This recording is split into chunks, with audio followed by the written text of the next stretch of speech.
டிஎன்சியோட women's inter district tournament 2024-2025 நாகப்பட்டினத்தில் இப்போ நடந்து முடிஞ்சிருக்குது. அந்த லீக் மேட்ச் நடந்து முடிஞ்சிருக்குது. லீக் மேட்ச் முடிச்சுட்டு நான் இப்போ சொந்த ஊருக்கு வந்திருக்கிறேன். நீங்கள் பார்த்துட்டு இருப்பீங்க நம்மளோட கிருக்கானந்தாஸ் யூடியூப் சேனலில், என்னோட இன்ஸ்டாகிராம் கிருக்கானந்தா ஐடியில் வந்து நிறைய டேலண்ட்ஸுகளோட ஸ்டோரிஸ், அவங்களோட எக்ஸ்பீரியன்ஸ், அவங்களோட பர்ஃபார்மன்ஸ் பற்றிலாம் நீங்கள் நிறைய பார்த்துருந்துருப்பீங்க. பார்க்காதவங்க பார்த்துட்டு வாங்க. கேர்ள்ஸ் வந்து டிஸ்ட்ரிக்ஸ்லேருந்து இப்படி பெர்ஃபார்மன்ஸ் பண்ணுறாங்க. அவங்க கிரிக்கெட் ஆட வரத்துக்கு நம்ம நினச்சி பார்க்க முடியாத அளவுக்கு பிரச்சனைகள் இருந்துக்கிட்டு இருக்குது. அப்படிங்கிறது எல்லாமே தடைகள் இருந்துக்கிட்டு இருக்குது. எல்லாமே வந்து பார்த்திங்கன்னா அவங்க கிட்டேருந்து கேட்கும்போது தெரியுது. ஸோ பார்த்துட்டு வாங்க. பட் இந்த வீடியோவில் நீங்கள் என்ன பார்க்க போகிறீங்க அப்படின்னா, first Nagapattinam district cricket association பற்றி, அதுக்கப்புறம் அங்கே வந்து டீம்ஸ், தென் அதில் யார் பெஸ்ட்டாக பண்ணியிருக்கிறாங்க அப்படிங்கிறத பற்றியும், அதுக்கப்புறம் வந்து பார்த்திங்க அப்படின்னா நான் எக்ஸ்பீரியன்ஸ் பண்ணது, நான் கண்ணால் கண்ட காட்சிகள், ஸோ கோச்சஸ்கிட்டையும், செக்ரட்டரிஸ்கிட்டையும், பிளேயர்ஸ்கிட்டையும், பேரண்ட்ஸ்கிட்டையும் நான் பேச போகிறேன் இந்த வீடியோ மூலமாக. அதுக்கப்புறம் வந்த பிளேயர்ஸ், உமன்ஸ் கிரிக்கெட்டர்ஸ் இருக்காங்களா, அவங்க சில பல கோரிக்கைகள்லாம் வச்சுருந்தாங்க. அவங்கக்கிட்ட பேசும்பொழுது எனக்கு சில பல விஷயங்கள்லாம் தென்பட்டது, அவங்களும் தான் சொல்லியிருந்தாங்க. அதெல்லாமே இந்த வீடியோவில் நீங்கள் பார்க்க போகிறீங்க. ஸோ கண்டிப்பாக ஒரு 20-25 நிமிஷம் இருக்குது அப்படின்னா அந்த வீடியோ ஒர்த்தான ஒரு வீடியோவாக தான் இருக்கும். இது ஒர்த்துங்கிறத தாண்டி ஒரு இன்னோவேட்டிவான ஒரு வீடியோவாக தான் இருக்கும். ஸோ தயவு செஞ்சு ஏதாவது செக்ரட்டரிஸ் அண்ட் கோச்சஸ் டிஎன்சிலேருந்து யாராவது பார்த்தீங்க அப்படின்னா ஃபுல்லாக பாருங்கள். அதை நான் உங்ககிட்ட சொல்லிப்பேன். நல்ல நோக்கத்துக்காக செய்யப்படுற ஒரு வீடியோ தான் இது. எங்கேயும் யாரையும் வந்து புண்படுத்துவதற்காக கிடையவே கிடையாது. பேசுவோம். ஓவருக்கு 6 பால் தான், ஆனால் நோ பால் போட்டால் 7 பால். ஐபிஎல் பப்பியா? ஜெர்னல் லேடிஸ் அண்ட் ஜென்டில்மேன், இந்த தமிழ்நாடு கிரிக்கெட் அசோசியேஷனோட women's inter district tournament 2024-2025 Nagapattinam, Ariyalur, Perambalur, Trichy, Namakkal இந்த 5 டிஸ்ட்ரிக்ஸும் ஆடினாங்க. நாகப்பட்டினம் ஹோஸ்ட் பண்ணாங்க. 2 இடத்துல நடந்துச்சு. எஸ்டிஎச்சி ஸ்டேடியம் நாகப்பட்டினத்துலையும், அதுக்கப்புறம் வந்து பிடி பாலிடெக்னிக் கிரவுண்ட்லையும் நடந்துச்சு. கரெக்டாக சொல்லிட்டு நான் நினைக்கிறேன். நான் எஸ்டிஎச்சி ஸ்டேடியமில் தான் எல்லா மேட்சஸும் பார்த்தேன். அந்த பக்கம் கிரவுண்டுக்கு என்னால் போக முடியல. பட் இந்த இடத்துல Nagapattinam district cricket association so நிறைய இடங்களில் வந்து என்னை இம்ப்ரெஸ் பண்ணாங்க. ஆக்சுவலி எனக்கு வந்து அவங்க கேப் அவங்ககிட்ட நான் கேட்டு வாங்கினேன். அதாவது நாகப்பட்டினம் டிஸ்ட்ரிக்ட் கிரிக்கெட் அசோசியேஷன் பிளேயர்ஸுகளுக்கு தனியாக கேப் இருக்கான், டவல் இருக்கான், வாட்டர் பாட்டில் இருக்கான். அதுக்கப்புறம் உள்ளுக்குள்ளே டிஸ்ட்ரிக்ட் டோர்னமெண்ட்ஸ் நடந்துச்சுன்னா அதுக்கு நாகப்பட்டினம் டிஸ்ட்ரிக்ட் கிரிக்கெட் அசோசியேஷனோட லோகோ பொறிக்கப்பட்ட ஒரு குவாலிட்டியான ஒரு டிஷர்ட் இதெல்லாமே கொடுக்குறாங்க. இது எல்லாமே ஒரு டிஸ்ட்ரிக்ட் கிரிக்கெட் அசோசியேஷன் பண்ணுறாங்க. எனக்கு அதை கொடுக்க முடியுமா? எனக்கு கேப்பு டவல் இதை மட்டும் கொடுக்க முடியுமா? வாட்டர் கன் கூட எனக்கு வேணாம் அப்படின்னே, டவலில் லோகோ இருக்காது, பட் கேப்பு கொடுக்குறோம் அப்படின்னு சொல்லி அங்கேருந்து எனக்கு அருணாச்சலம் கேப்பு கொடுத்தாரு. இதில் என்ன ஒரு ஆச்சரியமான விஷயம் என்னென்னா, இதில் ஒவ்வொரு டிஸ்ட்ரிக்ட் கிரிக்கெட் அசோசியேஷனும் ஸோ தெரிஞ்சிக்க வேண்டிய விஷயம், செய்ய வேண்டிய விஷயம் என்னென்னா, அண்டர் 15, அண்டர் 19 இல்லைலாம் அண்டர் 25க்கு நம்ம வந்து பசங்களை ஒயர்ட்ஸ் போட்டு அனுப்புகிறோம். பட் அந்த ஒயர்ட்ஸில் பசங்களுக்கு லோகோ போட்ட ஜெர்சி, புரியுதுங்களா? லோகோ, அதாவது நம்ம டிஸ்ட்ரிக்ட் கிரிக்கெட் அசோசியேஷனை ரெப்ரசன்ட் பண்ணி ஆடுறோம், டிஸ்ட்ரிக்ஸ் ஆடுறதும் பெருசு அப்படிங்கிற மாதிரி நீங்கள் பர்டிகுலராக அவங்களுக்கு கேப்பு, இது எந்த டிஸ்ட்ரிக்ஸ் பண்ணுறாங்கன்னு எனக்கு தெரியல. மற்ற டிஸ்ட்ரிக்ஸ் பண்ணாங்கன்னா ரொம்ப ரொம்ப ரொம்ப ரொம்ப நல்ல விஷயம். கேப்பு, டவலு, ஏன் வாட்டர் பாட்டில் அப்படின்னா, ஐயோ வாட்டர் கேன் இல்லை அப்படின்னு சொல்லிடக்கூடாது அப்படிங்கிறதுனால இந்தாங்க தண்ணி குடிக்கிறதுக்கு வாட்டர் பாட்டில் சொல்லி டீமுக்கு கொடுத்துருக்காங்களாம். இன்னொன்று சொன்னாங்க, இந்த மாதிரி பசங்க விளையாடுறதுக்கு வராங்க அப்படின்னா அவங்களுக்கு அலவன்ஸும் கொடுக்குறோம், செலவும் பார்த்துக்குறோம் அப்படிங்கிற மாதிரியான விஷயங்களும் சொன்னாங்க. எனக்கு ஒரு மாதிரி நாகப்பட்டினம் டிஸ்ட்ரிக்ட் கிரிக்கெட் அசோசியேஷன் சரி அவங்க சொன்னாங்கிறதாண்டி நான் பார்த்த விஷயங்களே எனக்கு பிடிச்ச விஷயம்னா, செப்பரேட்டாக கேப்பு, அதாவது எஸ்எஸ் ராஜன் ட்ரோஃபிக்கு டிஎன்சிஏவே ஃபுல் யூனிஃபார்ம் கொடுத்துருவாங்க, ஷூ மட்டும் தான் வாங்கணும். ஆனால் இவங்க எப்போ எங்கள் டிஸ்ட்ரிக்ஸ் நாங்கள் வரோம்ப்பா விளையாடுறப்பான்னு சொல்லிட்டு நாகப்பட்டினம் டிஸ்ட்ரிக்ட் கிரிக்கெட் அசோசியேஷனோட ஒரு மாதிரி ஆரஞ்சு கலர் கேப்பு நான் வாங்கிட்டு வந்திருக்கேன். நான் மறந்து வச்சுட்டு வந்துட்டேன். ஸோ இந்த விதத்தில் எனக்கு நாகப்பட்டினம் டிஸ்ட்ரிக்ட் கிரிக்கெட் அசோசியேஷனை மற்றவங்களுக்கு ஒரு எடுத்துக்காட்டாக இருக்கிறாங்க அப்படிங்கிறதும். ஸோ ஆப்வியஸ்லி இந்த இடத்துல அவங்களோட செக்ரட்டரி சார் ஜூலி சார் நினைக்கிறேன். ஸோ அவரையும் இந்த இடத்துல நான் மென்ஷன் பண்ணணும்னு நினைக்கிறேன். பட் இந்த இன்னோவேட்டிவான ஐடியாங்கிறது நான் சொல்லும்போது, ஸோ நாங்கள் எல்லோரும் சேர்ந்து கொடுத்தோம், நாங்கள் எல்லாம் இதெல்லாம் தான் சொல்லியிருந்தோம், ஸோ செஞ்சாங்க அப்படின்னு. அதாவது பிளேயர்ஸுகளுக்கும் டிஸ்ட்ரிக்ட் கிரிக்கெட் அசோசியேஷனுக்கும் செக்ரட்டரிகளுக்கும் இடையில இருக்கக்கூடிய அந்த பந்தம், ஓகேங்களா? ஓகே, ஒரு இன்னோவேட்டிவான ஒரு ஐடியா கொடுக்குறாங்க, அதை நான் முடிவு பண்ணணும் அப்படின்னு இல்லாமல் பசங்க சொல்கிறாங்க இது வந்து நம்ம டிஸ்ட்ரிக்ட் பிள்ளைங்களுக்கு பசங்களுக்கு நல்லது அப்படிங்கிறதுனால ஸோ அதை நம்ம வந்து இம்ப்ளிமெண்ட் பண்ணணும்னு சொல்லி அந்த இடத்துல பண்ணுறாங்க. ஸோ எந்த வித ஈகோ இல்லாமல் பண்ணியிருக்கிறாங்க. அப்படிங்கும்போது சீரியஸ்லி சூப்பரான ஒரு விஷயம். அதாவது இந்த உமன்ஸ் இன்டர் டிஸ்ட்ரிக்ட் டோர்னமெண்ட் வரும்போது ஃபஸ்ட் டைம் வந்து அவங்க ஒரு உமன்ஸ் டோர்னமெண்ட் நடத்துகிறாங்க அப்படின்னு சொன்னாங்க. எந்த வித சலனமும் இல்லாமல் ரொம்ப சூப்பராக போச்சு. எனக்கு எந்த விதத்துலையுமே வந்து ஐயோ அப்படிலாம் எனக்கு தோணவே கிடையாது. ஒரு நாள் மட்டும் வந்து பார்த்திங்கன்னா மதியம் சாப்பாடு லேட்டாக ஆகியிருந்தது, கொஞ்சம் லெத்தாஜாக இருந்துட்டாங்க, கேர்லெஸ்ஸாக இருந்துட்டாங்க. மனுஷங்க தானே சார். பட் அந்த ஒரு நாள் தான். மற்றபடி வந்து பார்த்திங்க அப்படின்னா நான் மேட்ச் பார்க்க போன ஒரு 6 நாளில் எந்த விதமான டிலேயும் இல்லை. செம்மையாக கோஆர்டினேட் பண்ணாங்க, நல்லா இருந்துச்சு மேட்ச்சு. பட் என்னை பொறுத்த வரைக்கும் நாகப்பட்டினம் டிஸ்ட்ரிக்ட் கிரிக்கெட் அசோசியேஷன் இந்த உமன்ஸ் இன்டர் டிஸ்ட்ரிக்ட் டோர்னமெண்ட்டை ரொம்ப சக்ஸஸ்ஃபுல்லாக நடத்தி முடிச்சிருக்கிறாங்க தான் நான் சொல்லுவேன். ஸோ வாழ்த்துக்கள் நாகப்பட்டினம் டிஸ்ட்ரிக்ட் கிரிக்கெட் அசோசியேஷன். அவங்களோட லோகோவில் கிரிக்கெட் யூனிட்ஸ் ரிலீஜியன் அப்படின்னு போட்டிருந்தாங்க. மனசு தொட்டாங்க. லோகோவே எனக்கு ரொம்ப பிடிச்சிருந்துச்சி. அதெல்லாம் கேப்பை நான் வாங்கிட்டு வந்துட்டேன். சரி, ஓகே, இது நாகப்பட்டினம் டிஸ்ட்ரிக்ட் கிரிக்கெட் அசோசியேஷனை பொறுத்த வரைக்கும். இப்போ அடுத்ததாக இந்த டிஎன்சியோட உமன்ஸ் இன்டர் டிஸ்ட்ரிக்ட் டோர்னமெண்ட் 2024 2025 கலந்துக்கிட்ட 5 அணிகள் பற்றி பார்க்கும்பொழுது நான் நினச்சது என்னென்னா, நாகப்பட்டினம் திருச்சி இந்த 2 டீம் வந்து குவாலிஃபைட் ஆகிடுவாங்க டெஃபினட்டாக. பெரம்பலூர் அரியலூருக்கு நாகப்பட்டினத்துக்குலாம் அந்தளவுக்கு வாய்ப்புகள் எந்த அளவுக்கு இருக்குதுன்னு தெரியலங்கிற மாதிரி நான் நினச்சிக்கிட்டு இருந்தேன். பட் நாமக்கல் குவாலிஃபைட் ஆகியிருக்கிறாங்க. Trichy disqualified, Perambalur next round போயிருக்கிறாங்க. இதில் நிறைய இடங்களில் என்னை வந்து புருவம் உயர்த்த வச்சது ஒவ்வொரு டேலண்ட்ஸ் தான் நான் சொல்லுவேன். ஃபஸ்ட்டு நாமக்கல் வந்து நான் என்ன நினச்சேன்னா, வர்றவங்க எல்லோரும் அகாடமி சென்னை சிட்டிக்கு போயிட்டு அப்படி ஆடிட்டு வந்தவங்க, அதனால் வந்து பார்த்திங்கன்னா இவங்க போட்டு துவம்சம் பண்ணிடுவாங்க அப்படிலாம் நான் நினச்சேன். அது நடந்துச்சு. ஸோ 4க்கு 4ன்னு வின் பண்ணாங்க. அதாவது 4 மேட்ச் வரிசையில் ஆடி 4 மேட்சையும் நாமக்கல் வந்து வின் பண்ணாங்க. அவங்க யாருன்னு அவங்க காமிச்சாங்க. அவங்க யாருன்னா, ஸோ குயின்ஸ் ஆஃப் கொல்லி ஹில்ஸ்னு சொல்லிட்டு ஒரு அகாடமி. நாமக்கல்லேருந்து ஒரு 12 பேர் தான் வந்திருந்தாங்க. 12 பேரில் ஒரு 8 பேர் வந்து பார்த்திங்க அப்படின்னா ஒரே அகாடமியில் இருக்கிறவங்க தான். ஒரு 2-3 வருஷத்துக்கு முன்னாடி ஆரம்பிக்கப்பட்ட ஒரு அகாடமி. பியூர் உமன்ஸ் கிரிக்கெட்டுக்காக ஆரம்பிக்கப்பட்ட ஒரு அகாடமி. 206 ரன்னு பெரம்பலூருக்கு அகேன்ஸ்டாக ஆடி 66 சுருட்டினாங்க கடைசி மேட்ச்சு. அதுக்கப்புறம் 303 ரன் அரியலூருக்கு அகேன்ஸ்டாக அடித்தாங்க. ஸ்ரீநிதியும் யுவஸ்ரீயும் அந்த மேட்ச்சில் 144க்கு சுருட்டினாங்க. திரும்பி நாகப்பட்டினத்தை 72க்கு சுருட்டி 13 ஓவரில் சேஸ் பண்ணி முடித்தாங்க. அதுக்கப்புறம் திருச்சிக்கிட்ட ஆல் அவுட் ஆனாங்க 95க்கு. ஆனால் திரும்பி திருச்சி 35க்கு சுருட்டி தள்ளினாங்க. ஸோ பேட்டிங் அண்ட் பவுலிங் அவங்க யாருன்னு காமிச்சாங்க. இருக்காங்க, நல்ல டேலண்ட்ஸ்லாம் இருக்கிறாங்க. ஸ்ரீநிதி ஸ்டேட் ஆடிட்டு இருக்கிறாங்க தமிழ்நாடுக்காக.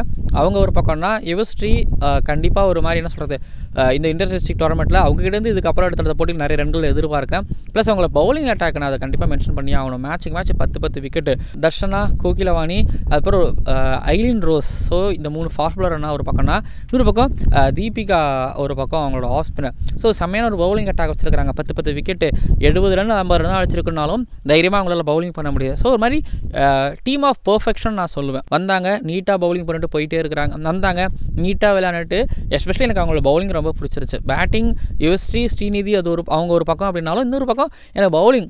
ஏன்னா நிறைய எக்ஸ்ட்ராஸ்லாம் இல்லாமல் வராங்க, குச்சி பார்த்து போடுறாங்க, இல்லை வெளியில் வந்து ஒரு சான்ஸ் எடுக்கிறாங்க வருது. ஸோ இப்படிங்கும் போது எனக்கு அவங்களோட பவுலிங் ரொம்ப பிடிச்சிருந்துச்சு. ஸோ நாமக்கலோட சக்ஸஸ் காரணம் அவங்களோட பவுலிங் ஒரு காரணம் அப்படின்னு நான் சொல்லுவேன். திருச்சியிலேருந்து நான் எதிர்பார்த்தது திருச்சி 4 மேட்ச் ஷோர் ஷாட் பின்னு டாமினேட் பண்ணுவாங்கன்னு சொல்லிட்டு. பட் ஆனால் திருச்சியிலேருந்து பியூர் டிஸ்ட்ரிக்ட் கேர்ள்ஸ் தான் வந்திருந்தாங்க.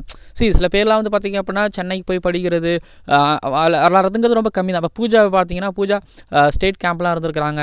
இதை தாண்டி ஒரு ஷர்மிளா, ருக்ஷானா, அதுக்கப்புறம் காவியான ஒரு லெக் ஸ்பின்னர். இப்போ தான் அவங்க ஆரம்பிச்சிருக்காங்கன்னு நினைக்கிறேன். பூஜா. ஸோ நிறைய பேருக்கு பூஜாவை தெரியுது. ஸோ எல்லா இடத்துலையும் பூஜாவை தெரியுது. அதுக்கப்புறம் ஷர்மிளா. நான் நாகப்பட்டினம் போனதில் கை காமிச்சு சொல்லுவேன், ஷர்மிளா ஒரு செம்மையான ஒரு டேலண்ட்டு. அதாவது பூஜா எனக்கு அவங்களோட பவுலிங், அவங்க ஆக்ஷன்லாம் பிடிக்கும், சூப்பர், வேறு லெவல். பட் அவங்க வந்து ஒரு இடத்த தொட்டுட்டாங்கன்னு நான் நினைக்கிறேன். எல்லா இடத்துலையும் காமிச்சிட்டாங்க. பட் மேபி ஒரு அன்னோன் காம்பாடிட்டினா நான் அதை ஷர்மிளா சொல்லுவேன். நல்ல டேலண்ட் இருக்குது. இன்ஸ்விங் அவுட் ஸ்விங் போடுறாங்க. புவனேஸ்வர் குமார் பிடிக்குன்னு சொன்னாங்க, எனக்கு இன்ஸ்விங் போட வரும்னு சொன்னாங்க. நான் ஜஸ்ட்டு ஓகேன்னு கிராஸ் பண்ணிட்டு போயிட்டேன். பட் அடுத்த நாள் ஒரு மேட்ச் பார்க்குறேன், இன்ஸ்விங் அவுட் ஸ்விங் போடுறாங்க, பால் வெளில எடுத்துகிட்டு போகிறாங்க, உள்ளே போகிறாங்க, நல்லா பேஸ் இருக்குது. பார்ப்போம் ஷர்மிளாவுக்கு என்ன நடக்குதுன்னு சொல்லிட்டு. பட் நான் டோட்டலாக ரொம்ப இம்ப்ரெசிவ் ஷர்மிளாவோட பர்ஃபார்மன்ஸ் பொறுத்த வரைக்கும். அதுக்கப்புறம் சின்மயி பெரம்பலூர். ஆக்சுவலி அவங்க யூஎஸ் செட்டில். அவங்க வந்து இப்போ பெரம்பலூருக்காக ஆடிக்கிட்டு இருக்கிறாங்க. வந்தாங்க 7 ஃபேர் 5 ஃபேர் ஹேட்ரிக்னு சொல்லிட்டு கலக்குனாங்க. ஸோ அவங்க ஒரு பக்கம் அவங்க கண்டிப்பாக நெக்ஸ்ட் லெவல் கண்டிப்பாக கூப்பிட்டு போவாங்க டிஎன்சி, அதில் நம்பிக்கை இருக்குது. அதுக்கப்புறம் அங்கே சத்யபிரியா இருக்காங்க.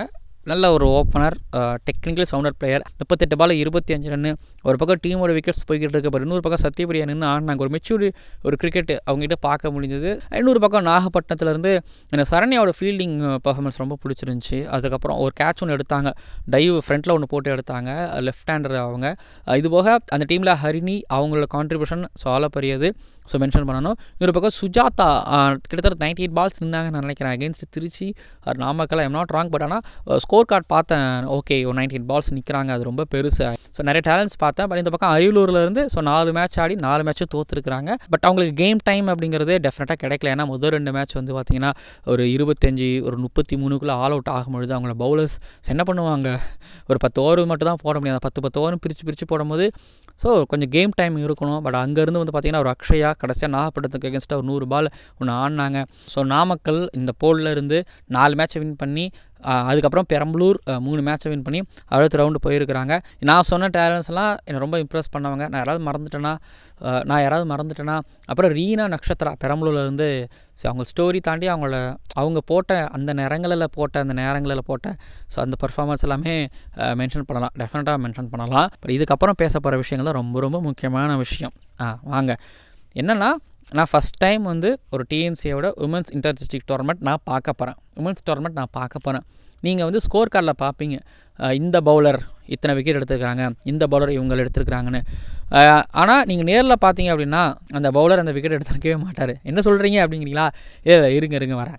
மேட்ச் பார்க்குறதுக்கு பேரண்ட்ஸ் வராங்க. ஸோ குடும்பங்கள் கொண்டாடும் TNCA women's inter district tournament 2024-2025 தான் நாகப்பட்டினத்தில் நடந்து முடிஞ்சிச்சு. பட் பேரண்ட்ஸ் வராங்க, ரொம்ப ஹாப்பியாக இருந்தது, அவங்க செலிப்ரேட் பண்ணுறாங்க, எல்லாம் இருந்துச்சு, ஓகே. ஃபில்செட் பேரண்ட்ஸ் பண்ணுறாங்க. எனக்கு அதுதான் என்னையா நடக்குதுங்க அப்படிங்கிற மாதிரி எனக்கு இருந்துச்சு. பவுலர் அடுத்த ஓவர் யார் போடணும் அப்படிங்கிறத அதாவது கோச் முடிவு பண்ணுறாங்க, கேப்டன் முடிவு பண்ணுறாங்கிறத தாண்டி கேப்டனே இல்லைங்க, சும்மாங்க கேப்டன்லாம் பொம்மை கேப்டன் மாதிரி தாங்க நிற்க வச்சுட்டாங்க. பேரண்ட்ஸோட இன்வால்மெண்ட் அப்படிங்கிறது கிரவுண்டு வரைக்கும் இருந்தால் ஓகே, பட் கிரவுண்டை தாண்டி உள்ளே எனக்கு தெரில. எனக்கு புரியுது, நீங்கள் பர்சனலாக ரொம்ப பார்த்துக்கிட்டீங்க உங்களோட பிள்ளைங்களை, அவங்கள நீங்கள் ட்ரெயின் பண்ணுறீங்கிறது நீங்கள் புரியுது, உங்களுக்கு ஃபஸ்ட்டு ஹீரோ நீங்கள், ஃபஸ்ட்டு கோச் நீங்கங்கிறது எனக்கு புரியுது. பட் நான் என்ன சொல்கிறேன்னா இருங்க அப்படியே இருங்க, ஓகேங்களா? பேரண்ட்ஸ் ஒரு பக்கம் அப்படின்னா, இன்னொரு பக்கம் பேரண்ட்ஸ் தான் இப்படி பண்ணுறாங்கன்னா கோச்சஸ்ஸு இங்கே பாருங்கள். கோச்சஸ் வந்து கிரவுண்டில் போய்ட்டு கோச்சிங் பண்ணிகிட்டு இருக்கிறாங்க. எப்போ கோச்சிங் பண்ணுறாங்கன்னா மேட்ச்சுக்கு முன்னாடி மேட்ச்சுக்கு அப்புறம் கிடையாது. அவங்க ஒரு பாலை நிப்பாட்டியோ இல்லை ஒரு ஓவரை நிப்பாட்டியோ ஒரு பேட்ஸ்மேனுக்கு சொல்லி கொடுத்துட்ருக்காங்க.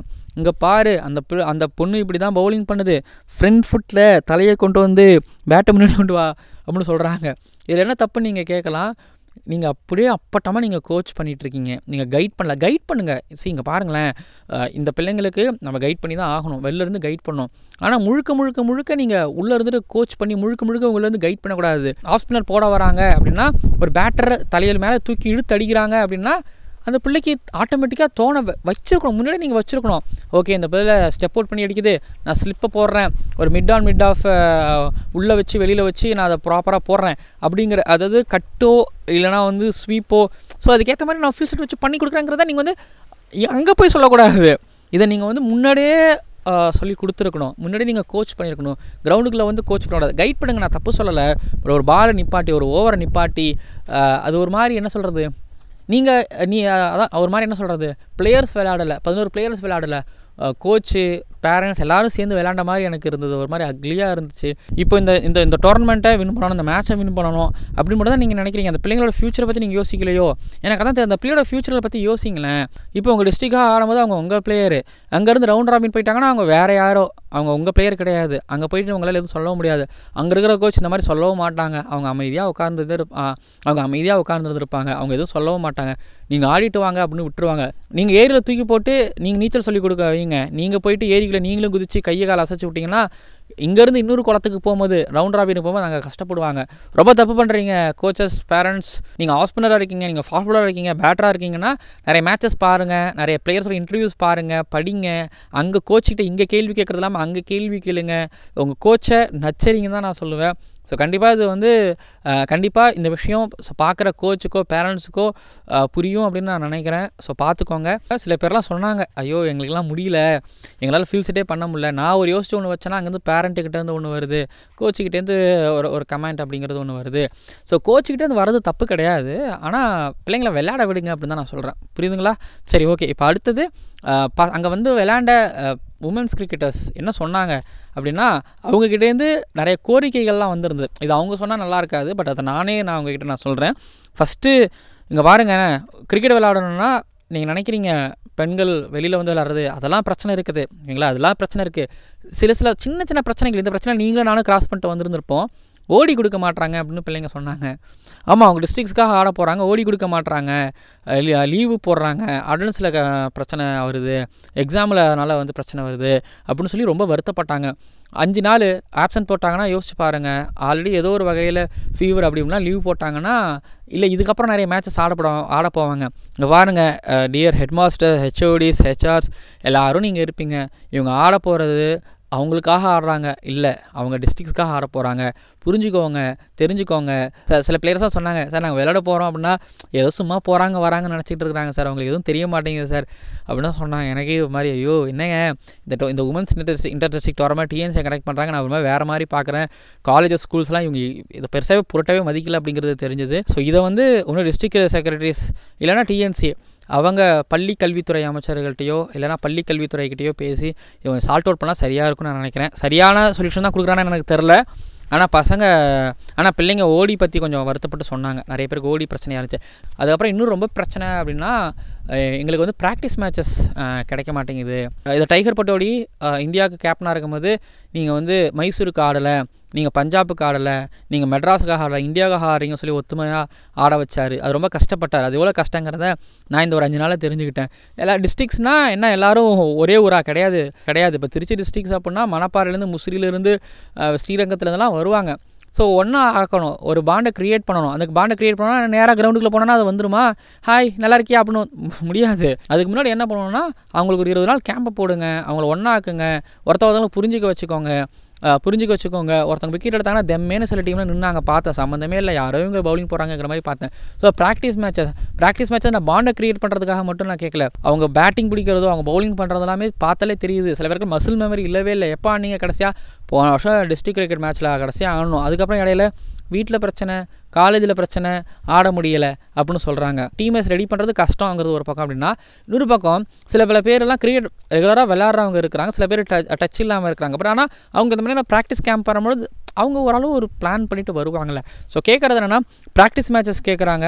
இவைகள் தான் வந்து நான் காதுபட பார்த்த விஷயம். வேறு ஏதாவது இருந்துச்சுன்னா கேர்ள்ஸ் நீங்கள் கீழே வந்து கமெண்ட் பண்ணுங்கள். அப்படி எனக்கு உங்களுக்கு கோரிக்கையை நீங்கள் சொல்ல முடியல அப்படின்னா எனக்கு இன்ஸ்டாகிராமில், அதாவது கமெண்ட் பாக்ஸில் சொல்ல முடியல, இன்ஸ்டாகிராமில் கிரிக்கானந்தா அப்படிங்கிற என்னோட இன்ஸ்டாகிராம் ஐடிக்கு வந்து நீங்கள் சொல்லுங்கள். ஓகே பார்ப்போம். அதை ஏன்னா எனக்கு எல்லாமே நான் அப்படியே கொண்டு வந்து உங்கள்கிட்ட அதாவது வீடியோவில் நான் சொல்ல மாட்டேன்.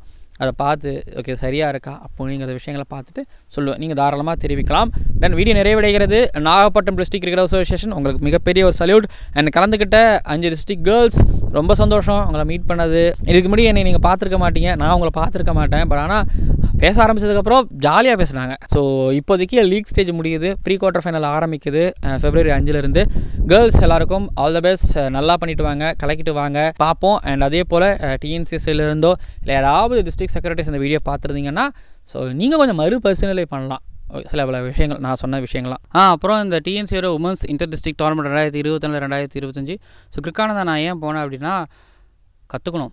வியூஸ்க்காகலாம் கிடையாது. ஏன்னா உங்களுக்கே தெரியும் டிஸ்ட்ரிக்ஸ் கிரிக்கெட்டை கவர் பண்ணும்போது பெருசாக வியூஸ் வராது. ஒரு விஷயம் ஒன்று நடக்குது, எனக்கு வியூஸ் வேணாம், பட் இங்கேருந்து நிறைய கேர்ள்ஸ், நிறைய பாய்ஸ், அதாவது டிஸ்ட்ரிக்ஸ்லேருந்து நிறைய பாய்ஸ், நிறைய கேர்ள்ஸ், ஸோ அவங்க நிறைய பேருக்கு வெளியில் தெரியணும். ஏன்னா விக்கெட் எடுக்கலை ஆனால் பவுலிங் பர்ஃபார்மன்ஸ் சூப்பராக இருக்குது அப்படின்னா எத்தனை பேருக்கு தெரியும்னு தெரில. ஏன்னா இப்போ செலக்டர்ஸ், கோச்சஸ் எல்லாம் சோஷியல் மீடியாவில் இருக்கிறாங்க. அவங்க இந்த வீடியோவை பார்த்து அவங்க அதன் மூலமாக இவங்களுக்கு யாராவது ஒரு ஆப்பர்ச்சுனிட்டி கிடச்சிதுன்னா ரொம்ப சந்தோஷப்படுவாங்க. அந்த ஒரு விஷயத்துக்காக தான் நான் இப்படி டிஸ்ட்ரிக்ஸ் டோர்னமெண்ட்ஸ்க்கு நான் ஏறி இறங்கிட்டு இருக்கிறேன். சில டிஸ்ட்ரிக்ட் டோர்னமெண்ட்ஸ் ஸோ ஸ்கிப் பண்ணிக்கிட்டு இருக்கிறேன். கரெக்டு தான், ஸ்கிப் பண்ணிக்கிட்டு இருக்கிறேன். ஸோ அந்த நேரத்தில் ஒரு இன்டர்நேஷனல் டோர்னமெண்ட் ஏதாவது முக்கியமானது வரும்போது அதுக்கு நான் போகிறேன்.